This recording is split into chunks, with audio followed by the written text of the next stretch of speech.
And since we're speaking of monsters, how can we not discuss the Wuhan virus? It's a story that we've covered over the last few days. A monster some say China have created, and a monster that is now humiliating its alleged creator. And I use that word with caution, humiliating. Because the Wuhan virus has created a shortage of medicines in China, and I'm not saying this, China's own state media is. Look at this headline. The Global Times carried it 2 days back. It says Chinese pharmaceutical firms are operating at their full capacity to address cold medicine shortage. Yes, forget vaccines, forget COVID-19 pills. China doesn't even have the basic medicines for a common cold. Medicines like Ibuprofen and Panadol, they're all running short on supplies. Why? Because Chinese citizens are hoarding them. Millions of them are desperate to get their hands on antiviral drugs as COVID infections in the country outpace the existing supplies. Naturally, this has caught China's hospitals, clinics and pharmacies completely off guard. You see, they were unprepared for the onslaught of demand and gave little to no notice about stockpiling them. There was no heads up, no preparation. Their shelves have now gone empty. The people of China have found a solution even for this problem. Instead of going to the pharmacies directly, they're directly going to the factories that produce these pharmaceuticals.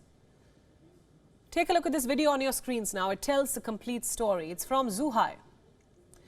It shows Chinese citizens rushing to a medicine factory to buy ibuprofen.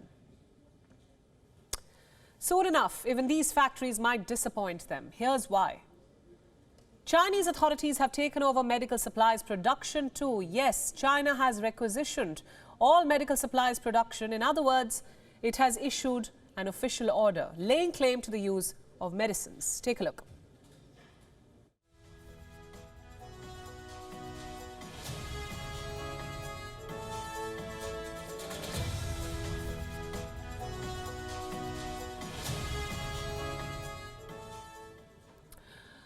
What this basically means is that the regime's officials are tapping pharmaceutical firms and securing supplies for the state.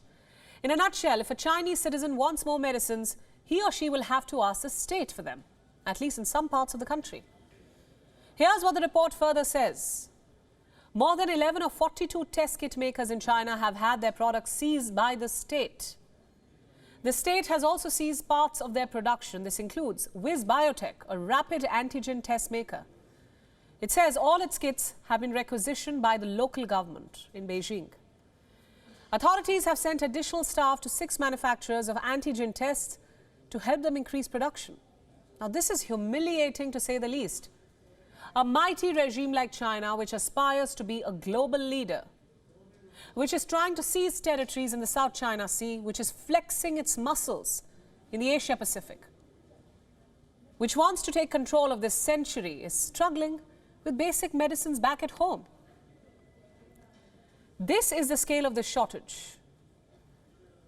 Now, that worried Chinese nationals living overseas, especially in Singapore, are standing in queues to send Panadol to their families back home. According to one report, Chinese living in Singapore were seen lining up outside the office of a company which specializes in courier services to China. And something similar is happening in Thailand. The shortage of medicines in China has sparked a buying frenzy there. Chinese nationals living in Bangkok are hoarding them by the hundreds and sending them back to their families. This has forced many pharmacy owners to limit supplies. Listen in. We have a lot of buyers for paracetamol, including foreigners and Chinese customers. But the most obvious are Chinese. They would grab as much as they can. Suppose if we have 20 boxes in stock, Chinese customers would come and ask, how much do we have in total? If we say 20, they will take all 20. But we have to limit the number of purchases. It's truly a sorry state of affairs, and the reports coming from China indicate that things are not going to improve anytime soon. Take this one, for instance. It says hospitals in Shanghai have warnings of a tragic battle, a battle that could see half of the city's 25 million people getting infected by the next week. Now, that's around 12.5 million infections in just 7 days. One hospital in Shanghai said on Wednesday that there are already an estimated 5.43 million cases in the city. And this is what the hospital said in a statement. Allow me to quote. In this tragic battle, the entire greater Shanghai will fall. All the staff of the hospital will be infected. Families will be infected. Our patients will all be infected. We have no choice and we cannot escape. If that's not a dire warning, I don't know what is. No choice, no escape. I'm assuming these two sentences aptly sum up the crisis in China, not just in Shanghai, but all over the mainland. WION World is now available in your country. Download the app now and get all the news updates on the move.